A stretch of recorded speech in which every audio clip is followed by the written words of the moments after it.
Hello and welcome to the Rich Robinson Show. I'm your host, Rich Robinson. Over the past 25 years, I've been an entrepreneur, investor, advisor, and professor here in Asia. After nearly a quarter of a century in China, I'm now based here in Bali, Indonesia, the island of the gods. Asia is my home now. 60% of the world's population also lives here, but I would contend 80% of the world's dynamism and opportunity is right here in the region. On the show, you'll hear candid and fun conversations with some of my friends and colleagues, people I've met along my journey, entrepreneurs, operators, experts who will help you unlock actionable insights around Asia region and the entrepreneurial agility that actually defines it. This first season, season 1 of the Rich Robinson Show, is titled At the Speed of China. Like, wait for it, at the speed of light. Things happen fast in China, and in this season 1, we're gonna take a deeper look at that. The rapid economic development over the past few decades, as well as the speed and cycles of innovation taking place all day, every day, right now. Let's go. Jiao!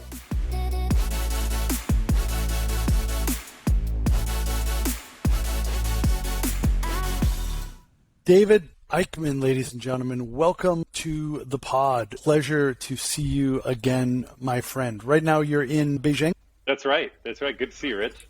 Yeah, you as well. Beijing to Bali. David Aikman running the esteemed, amazing institution, World Economic Forum for the Middle Kingdom, for China, and had a really fascinating journey to that career path. And would love to just jump right in and hear about your journey to the Middle Kingdom, your sojourn and adventures along the way. And then let's dig into your role at World Economic Forum and some of your insights on the speed of China. So let's go back to the origin story. Well, I actually feel like China is like this long, finally requited love affair, because I first studied Mandarin when I was like 17 years old. I got a chance to study Mandarin as part of my international baccalaureate. And then after university, one of the options I was looking at was coming to China to teach English. It was a great program and it was really appealing to me since I did my degree in literature. But then this opportunity came up to go to Switzerland and do a year-long internship for the Olympics. And I thought,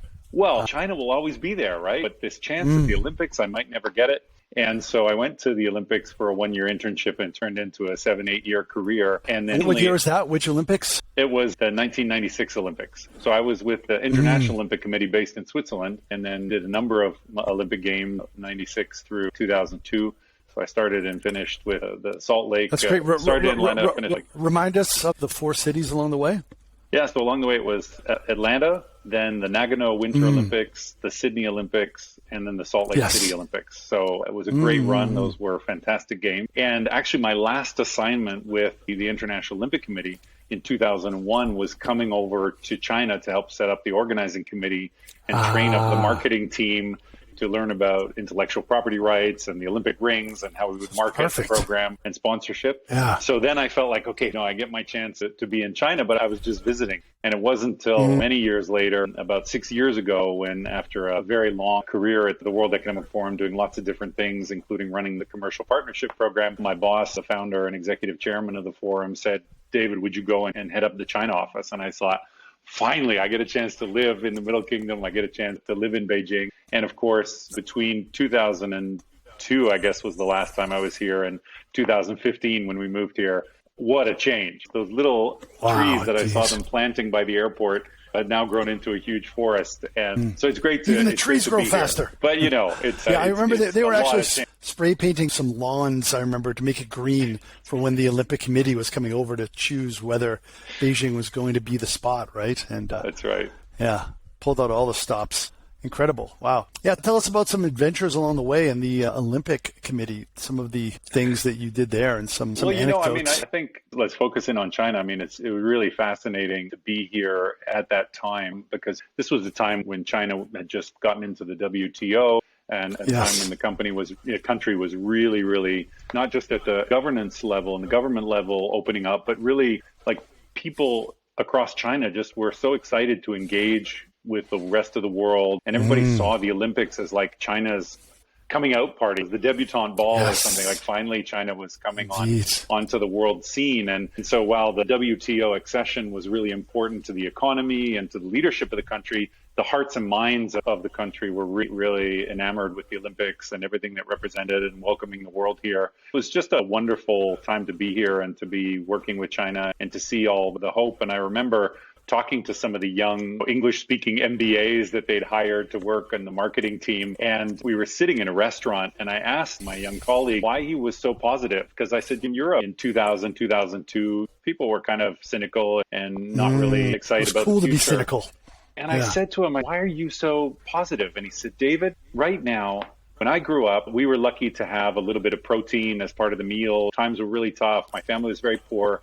But here I am sitting with you in a restaurant where it used to only be the like senior party members who used to be able to eat. This was unattainable. When I was growing up, learning English was a phenomenal opportunity, but I never thought I'd have the chance to sit here and talk with someone from International Olympic Committee and couldn't imagine this. He said, if all this change, all this opening up, if all this economic development can happen in my lifetime, and he was only 28 years old or 30 years old, he said, what does the future hold? It must be even more incredible. And indeed, I mean, if you look at the transformation that's happened even in the last 15 years since I had that conversation, or 20 years since I had that conversation with him, the country has changed even more, and the pace of change and innovation has accelerated even exponentially. And so I think there's a real different sense of time and opportunity when I talk to Chinese friends and colleagues compared to when I talk to Western friends and colleagues. There's just a completely different notion here of the ability to get things done, the speed at which things can get done, and the potential of the future, the positive potential of the future. I mean, it's really quite incredible and stark.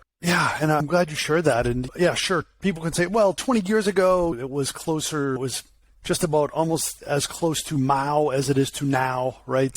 So, of course, somebody would be kind of breathless and like, gee whiz, look at me in this restaurant and everything is awesome. But that optimism, and I don't think that's something that people understand in the West, that sort of positivity and optimism and sort of outlook to the future that my life is going to be better, much better than my parents, like that's quite pervasive in a lot of urban China. Yeah. And I think that mindset is a big part of the speed of China, right? I don't think people necessarily do things very efficiently or speedily when they're feeling sort of pessimistic and cynical necessarily, right? And I think part of that is like the purpose of the book is like that Sputnik moment in the 60s when it's like, wow, or 50s, 60s, it's like there's this race with Russia and like we better bring out our A game and we better really step it up, right? And I think that's really the purpose of this book is not just a kind of breathless, gee whiz, look how fast things are happening in China for better or worse. It's like, hey, you know what? This is great that this is happening in China, and this is like an honest assessment of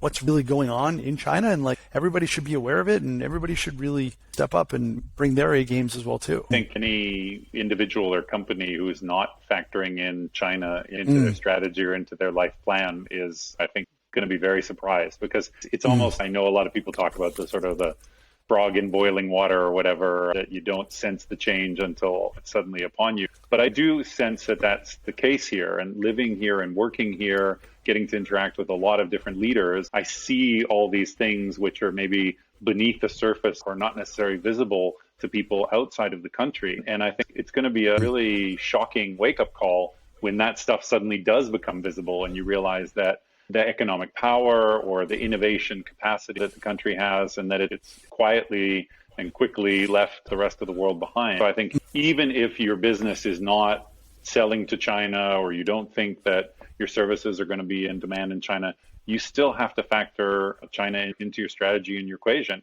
because they will be, I don't mean to sound scary, but they'll be coming for you in a sense that they're going to drink your milkshake. Sure. The speed of change. One of the things that impresses me here is really around the innovation capacity, which is innovating at all levels of development at the same time. So one of the things about China is it's either a very rich country with a lot of poor people, or it's a poor country with a lot of rich people. It depends on which way you look at it. But you have every phase of development existing simultaneously, right? So you have regions where people have just come out of poverty, living on just over $1.50 a day, and you've got very, very affluent, wealthy cities. And you've got Chinese companies that are catering to those customers at all levels of development. You've got Chinese technology, which is being deployed to all levels of development. And that means that from my perspective, if you're an entrepreneur in China, if you're a tech company in China, it's very easy for you to move into developing markets and really underdeveloped markets because you have that own experience from China. Now, you're going to have to overlay different culture, different laws, and so on. But the cost model for delivering to very poor rural villages is not going to be so different between very poor rural China and rural Southeast Asia, rural Africa, rural Latin America. And so the Chinese companies have an advantage in the sense that they've developed business models and innovation capacity to reach those poorest parts of the country, while at the same time still being able to serve the most developed sides. And it's a lot easier in my mind for a Chinese company to make that move than it might be for a European or an American company that have only really dealt with developed markets. So their whole business model doesn't. It's very, very difficult to adapt a Western European business model to the poorest parts of Africa or the developing countries in Southeast Asia. So I really think that, again, even if your market, you're just focused on, let's say, the European market, the Chinese companies are going to take the rest of the pie. They're going to take the rest of the world. And so you will, at some point, have to deal with them as competitors or collaborators and so on. So I really just encourage everybody that I talk to sort of sit down and try to understand what's going on here, even though it's a challenge from the outside, even though sometimes it seems very, very confusing and impenetrable, but it's really worth the investment. And I came to China feeling like I knew nothing. 6 years on, I still feel like I know nothing, but I've been studying even less. I've been studying a lot, but I think it's been a really valuable experience to try and sort of get under the skin of the Chinese entrepreneurs and understand what the leaders are thinking about and really try to walk a mile in their shoes and understand why it is the way they say certain things or they foster certain things in the media or why entrepreneurs behave certain ways or make certain decisions. That's just really helpful, I think, for everyone to try and understand. Yeah, as comedian Billy Connolly says, you should always walk a mile in a man's shoes because now you're a mile away from him and now you have his shoes and what can he do? But there's a lot to peel back there. That's terrific. Yeah, I certainly encourage people to come in and like smell the innovation ecosystem in China and all the different layers, all the different stakeholders in that. As an entrepreneur in China, I remember my team developing a product and then calling somebody in their home village and asking them to test it out using their phone that it's not as good and using bandwidth that is not as good. And instead of in tier one city of Beijing with the newest iPhone, to be able to test the app out and go, works great, right? And people be like, wow, it's too slow. It's sluggish on my phone. It's a really big download. And I think that's something that China has access to tier 1, 2, 3, 4, 5 cities, all within the same infrastructure. And, there's 4 billion people out of, say 8 billion on the internet now. We're going to add another 4 billion on the planet before maybe the population stabilizes or shrinks. So there's probably another 4 billion people coming online across Africa, Latin America, the rest of Asia. And who's mopping up those new users? And it's a battle between Silicon Valley and China mostly, right? Silicon Valley, Beijing more specifically. I think China has some added advantages in that. And then certainly with the innovator's dilemma, you go over the lower end of the market that's not as attractive. But then as that market grows, then you've already captured it. Absolutely. And it's really difficult to grab it back. Wow. So tell our listeners about the World Economic Forum. I mean, a lot of people would know it through the incredible event that you put on in Davos. And then you also have the one in Dalian as well, too, and others around the world. But it's so much richer and deeper. What's the mission? Sure. How has that mission been manifested in China? Well, so it's a funny thing because we've got very high brand awareness. Everybody knows about Davos and the annual meeting of the World Economic Forum where the great and the beautiful and the leaders come together. But it's really not what we do and not what we're about. Yes. It's really the tip of the iceberg. And I liken it, you can imagine from my background, but I liken it to the Olympic Games in some ways because the Olympic Games are this wonderful celebration where everyone comes together and competes and lives in the Olympic Village as one global family. But throughout the year, in 200 countries and territories around the world, athletes are training every day, every year to try and get that opportunity to go to the Olympic Games. And in a similar way, Davos and the annual meeting for us is the pinnacle of what we do. It's where we showcase the work. But in fact, throughout the year, there are working groups, NGO leaders, business leaders, government leaders working together on key problems. and trying to push those forward, trying to make the world a better place, literally. And then they come and they report it at the annual meeting. And we use that kind of as the forcing mechanism to keep people honest and to say, hey, you got to deliver some results by next January. But we're a non-for-profit foundation. Our mission is to improve the state of the world.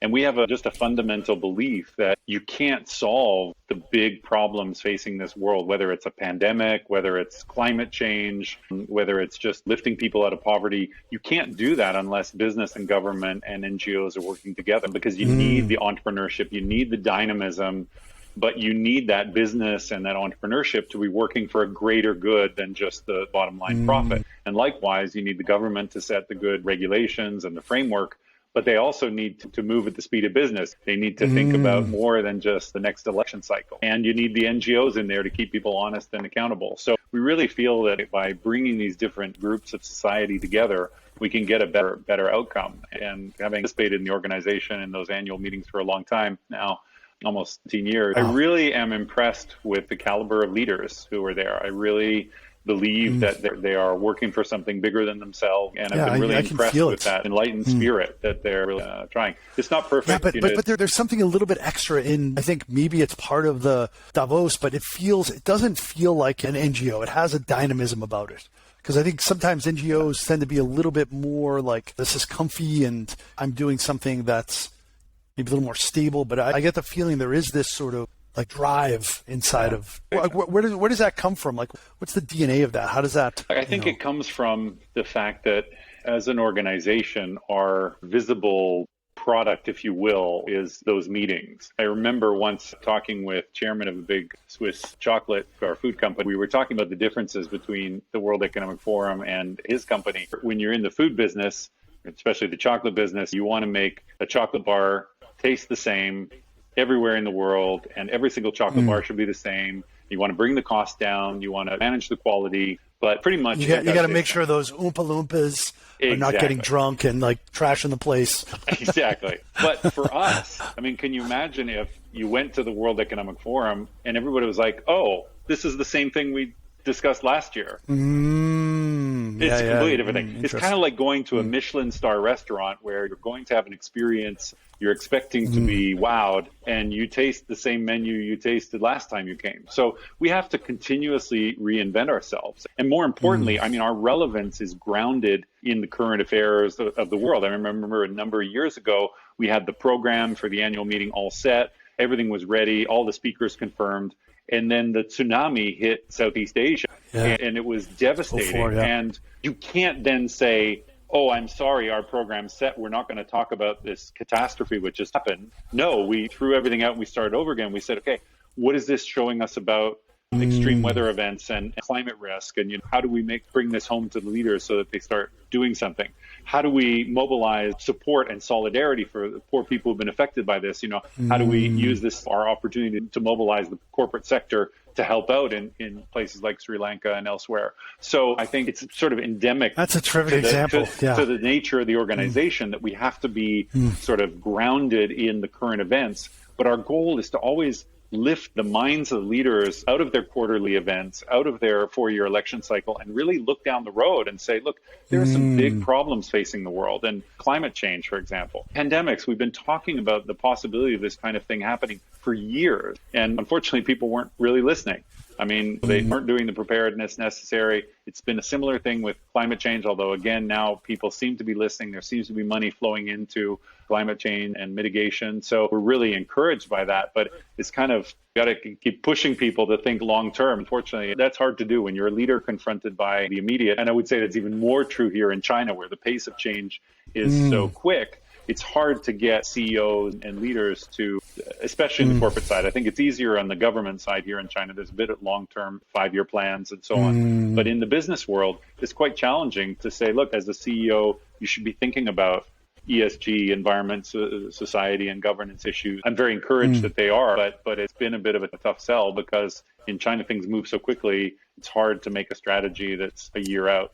Yeah, good point. Yeah, and of course, there are downsides to speed as well, too, right? I mean, some people getting overworked and short-term thinking and others, but on balance, Elon Musk once tweeted that at the end of the day, the only thing that matters is the pace of innovation, and that really is those experimental cycles just happening faster. Tell me about some of the experiments you did in China.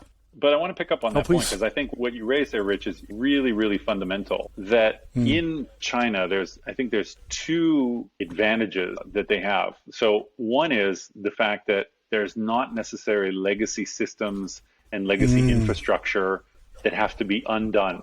So in some ways, there's no vested interest, right? I mean, you think about the fact that in the United States, you can still pay with a paper check. It's incredible. There's a whole infrastructure to pay with checks and credit cards, whereas in China, you never had credit cards. I mean, credit cards didn't catch on. Never mind checks, Never mind paper checks. And so you can go completely from cash to digital with no legacy infrastructures that need to be undone. Now, as a result of that, because the pace of change has been so quick, the consumer in China is really willing to go along with that change. So they're willing to accept that product, which is still in beta, because it's bringing a positive change. It's bringing some simplicity or some advantage to their life. And then that innovation cycle is happening so quickly because you've got literally millions, maybe even over a billion users on something that you can then quickly do the next iteration. So that same iteration cycle that you see in Silicon Valley, that you see in startups, you've got that happening on a national scale with a set of consumers who are bought into that notion of change. Like they're almost bored if you haven't released another version every month. There's like pull from the market in a way. Exactly, which is, I think, again, different to the West, where the West is sort of a little bit more resistant to change. Be like, oh, are you serious? You got to buy another iPhone? Like, it's already out of date or whatever. And whereas here, people are really looking forward to that because they've seen the incremental benefit to their life in terms of that product or service that has come very quickly. You look at the pace of adoption, things like shared bikes or other services. I remember when there was nothing. I remember when there were millions upon millions of bikes, and now it's sort of come down to a normal level. But still, that willingness to adopt new technologies and new models of behavior is something really incredible. I mean, the Chinese people are incredibly adaptable and open-minded to that possibility. Pragmatic, I mean, it's really a pragmatic approach. And so I think those two things really contribute to what you're calling the speed of China. It's really this notion of the sort of frictionless ecosystems. And I see it across so many things. My favorite example of that is this ski resort that I visited for the we were chatting Winter about Olympics. that. Tell us that anecdote. Yeah, so it's a place just north of Beijing, Taikuli, and the owner, Mr. Chi, went around the world looking at all the different resorts, and it went to Vail and Aspen and Whistler and so on, and said, what is best practice? What can we learn from this? And then created this incredible resort where, as a consumer, as a tourist, you come in, you have a check into your hotel, at the same place, you can rent your gear, hire your ski instructors, and it's literally almost like a factory conveyor belt. You go down the hall, collecting your gear and booking your things, and at the end, you hand your skis over, and they put it in a locker, which has the same key card that you have for your hotel room, so you don't need to think about anything too much. It's got the same locker numbers, the same as your room number. You pass your gear, you go up to your hotel room. The next day, you come down to ski, pick up your gear, walk across maybe 10 meters or 15 meters, get on the thing. You've already got your ski pass because it's also your hotel card. And it's just frictionless. And I think about the poor Chinese tourist who goes to my home resort in Switzerland, and they have to walk to one side of town to get their lift pass, then they have to go down the mountain to rent their gear, then they have to go back up to the ski school. It probably takes you a whole day to get yourself organized. Just establish yourself. And compared to here, what sort of took 30 minutes of check-in all in one place. And so, again, coming back to that notion, I'm sure the people in my home ski resort back in Switzerland are not thinking about China, are not thinking about that user experience. But when the Chinese tourist comes and has a miserable experience in Switzerland, they're going to be like, what was all that hype? Switzerland and the Alps, it's supposed to be the best skiing in the world, but that was a really awful user experience. I'm just going to stay home in China or go to resorts that I know because it's not up to my standards. So I think everyone should be thinking about trying to understand what is the consumer of the future, whether they come from China, whether they come from Asia, and where all the emerging wealth is really coming. I mean, we really see the geoeconomic power shifting from west to east. And so people should be thinking about that and not just sort of thinking about their current client. It's kind of like I grew up in Canada, so I love the hockey and Wayne Gretzky, and people asked him why he was the greatest hockey player ever. And he said, because I skate to where the puck will be, not to where it is. And I think it's that anticipation. And you've got to think about those things. If you want to future-proof your business, you've got to be thinking about tomorrow's consumer, not just today's. Great anecdote. Absolutely fantastic. Yeah. And I think the Chinese consumer, like not only pragmatic and quickly adaptable, like you said, with the shift in digital currency, but even now become very discerning and even demanding and like high expectations. Like I want the white glove service and I want all of that friction removed. And with the high speed rail in China, it is absolutely a phenomenon, because when I first traveled to China, it was by rail through Siberia in 93. And then I took slow rail from Beijing down to Guangzhou, and it was a rickety old train probably from the 50s or 60s, right? This was the early 90s. And now far and away magnitude bigger than any other place in the world. And why is the rail so fast? It's because of magnetic levitation, the maglev, which reduces friction, right? So it's that speed isn't just about running as fast as you can and just putting in the hours and just rushing it. It's really about thinking like really thoughtfully. How do we just remove any obstacles and make things seamless? And as Chinese consumers start to get a lot more disposable income, the thesis of the book is kind of like a 4-to-1 ratio. So what happens in 4 years in the West takes a year in China. So a 20-year kind of generation can happen in a half decade. And people are probably thinking, oh, Chinese consumers, yellow hat and an umbrella and some sort of like group travel. Now Chinese consumers are getting, Beijing has the most billionaires in the world are in Beijing, more than London, more than New York, as you well know, right? Shanghai is very close behind, and that buoys up the disposable income, and people are becoming much more discerning as tourists. It changes so much more rapidly. So yeah, if you're a ski resort in Switzerland, or you're a resort here in Bali or wherever else, like what are you doing to make things totally seamless and white glove service for those consumers? Yeah, that's a terrific anecdote. Yeah. And again, it happens faster than we expect. And I think your 4-to-1 ratio is right, because I remember we loved to holiday in the south of France, and probably 5 or 6 years ago, we would see those tour buses with groups. But 2 years ago, or 2.5 years ago, when we were there, we saw a small group, just a family, traveling with a guide, learning how to speak French, sitting there in the restaurant, learning about French culture. I mean, it's completely different kind of tourist in just 4 years. Likewise, I was recently, this was maybe pre-pandemic, but so 2 years ago, I was talking to the board of one of the big French banks, and one of their board members was I think she might have been the foreign minister, and we were talking about China and innovation and so on, and I was talking about digital payments and the speed with which things were happening, and she said, Mr. Aikman, I think you're too positive about China. I don't think in Europe we're not going to trust these payment systems and so on. And I said, well, do you know Galeries Lafayette, the big shopping center in Paris? And she said, of course I know it. And I said, well, how much do you think of their turnover is paid through Alipay and WeChat Pay? And she said, well, none, because we don't trust these payment systems, so you have to use a credit card. And I said, no, it was about 17%. And that was 2 years ago, of course. In the meantime, tourism has fallen off a cliff and so on. But it's going to come roaring back. In 2019, that was pretty significant, because the merchants realized if we want to sell and make it easy and seamless and frictionless for the Chinese consumers, let's accept Alipay in the Louis Vuitton shop or whatever. Yeah, and like that 17% was probably very high margin, very like premium even for that shopping mall, right? Yeah, wow. Yeah. So even if you're not really focused on China, it's going to come. You're going to have to deal with it somehow. Fascinating. And tell me some of the wins or projects that you've done in China with World Economic Forum that you think are notable. I think what's interesting is not necessarily about the speed of China, but just give us a little overview of like your good work over the last half decade in China. Maybe one thing, I mean, the journey we've been on is quite interesting, and maybe a helpful anecdote for other organizations thinking about China. We are lucky to have a long history with the country, because back when our founder and executive chairman saw what was happening in China back in 1979 with Deng Xiaoping and the reform and opening up, he actually sent him a letter and invited him to come to Davos to the annual meeting to share with the world. Oh, excellent. I didn't know that. Now, of course, he didn't come. I mean, that was probably too early in the process, but they did invite him to come and tour around China and to see for himself what was happening. And so he came in 1980, and we organized our first meeting of international CEOs in 1981. And Wow. my colleagues from the time talk about the multi-day journey to get here because it wasn't well connected. They had to stop in India and then get on another plane. So it was really like a 2.5 or 3 day trip to get here. They had to come with suitcases full of money that they could convert to do all of the local payment and so on. FEC, yeah.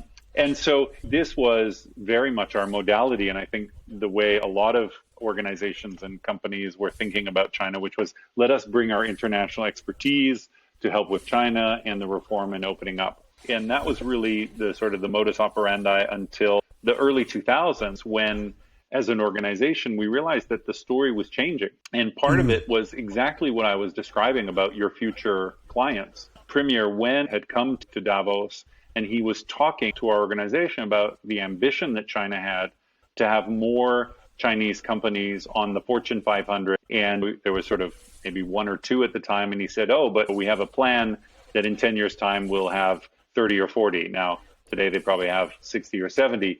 But when my chairman heard that, he thought exactly that, oh, our future is going to be the big Chinese companies, not the big Western companies. And so we moved quickly to change the focus of what we were doing in China to be focused on China's going global. So Chinese companies going out. And so that's when we created our second biggest meeting here, the annual meeting of the new champions. So to really focus on What year was that? The first one was in 2005. Well, we opened our office in 2005 and we had the first meeting in 2007. In Dalian. Yeah, exactly. And so the idea was really to showcase China's innovation, China's entrepreneurship, and these sort of new Chinese champions going global. But even that, like that was really prescient, like pre-Olympics, like that time for a non-governmental organization to be able to be that nimble and to really smell that in the future. That's pretty terrific. And that's really become absolute just cornerstone foundational event. What's been interesting has been over the last 2 years, 18 months with the pandemic, it's been very difficult for people to come and go to China, as you well know. And so we found a lot of our international companies were coming to me and saying, David, we sort of don't have the same channels of communication that we used to. Can the World Economic Forum help us? We desperately want dialogue. We desperately want to work. China is such an important market for us. It's such an important source of innovation. And so what we've started doing over the last 18 months has been, again, not only focusing on China going out, but also focusing on how do we build bridges and how do we help create the dialogue and understanding. So we've done a number of sort of policy roundtables where we try to bring the international companies in and help them understand what Chinese leaders are thinking. You've got this thing called the dual circulation policy, which is causing a lot of anxiety, companies feeling like they might be shut out. But they got to sit with the government and hear how, you know, if you're a European company who's been here for 100 years, you are part of the domestic circulation. And so it's sort of like reassuring that they still want the investment, they still want to grow the domestic market, but that engine has to be turning in some ways independent of the trade and the external, because the external market has become so unpredictable and volatile. So you are seeing sort of a bifurcation of the system within China. So it's been interesting that we've now again had to reinvent ourselves a little bit. And so I've been very proud of the way the team has really pivoted and been able to adapt to the changing need from both our international companies and our local companies.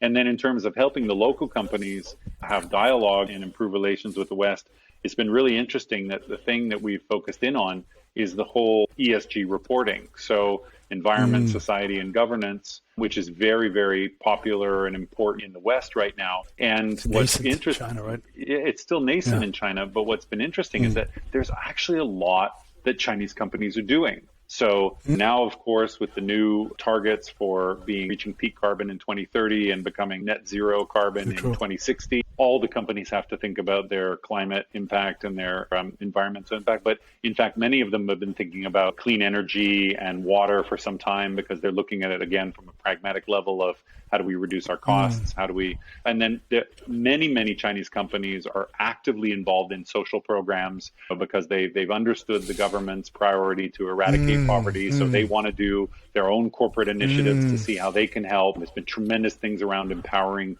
and educating rural girls and women and so on. So the companies have been doing all that, but they haven't been getting any credit because they don't really talk about it. They're quite humble about what they do. And so we got a group of about 25 Chinese company CEOs together and said, look, why don't you guys become the champions for this ESG reporting in China? And why don't you work to showcase, and no, you're not perfect, but you can show where you are on the journey. Using that framework, which is being used by the West, gives you a way to talk to investors, gives you a way to talk to the media in language that they understand, in frameworks that they understand. And so there's been tremendous momentum behind that. I've been really, really proud to see that develop, because I think it opens up a new vector of communication, opens up a new way of having a dialogue between East and West, which I think is really positive, because there is great work, and Chinese companies should be lauded for what they're doing. And I think Indeed, by encouraging them in a positive sense, we'll get to see even more commitments and even action on the ground here. And great, encouraging signs. I mean, Hong Kong already has very strong listing rules on that. The mainland China stock exchanges, Shenzhen and Shanghai, are probably going to release similar rules this year. So this kind of ESG reporting is going to become mandatory. And the companies who get that and understand, the Chinese companies who understand that now, are going to get really a positive boost in the market and reward for that investment now. So that's great. Yeah. And even if my perception was that it is a nascent area, it's even nascent things in China go from diapers to acne to adulthood pretty quickly, right? So exactly. No, this one's been moving pretty quickly. I've been really excited to see it happen. Wow, excellent. Wow, terrific.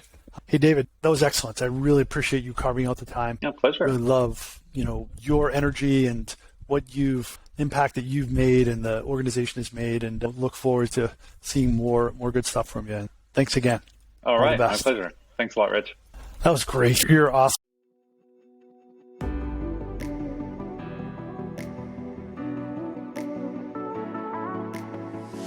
That's a wrap. Thanks for listening to this episode of The Rich Robinson Show, Season 1 at the Speed of China. Visit therichrobinson.com/show to smash that subscribe button. Please also go to iTunes or whatever platform of choice, rate and comment. And until next time, thank you very much. 再见. 谢谢.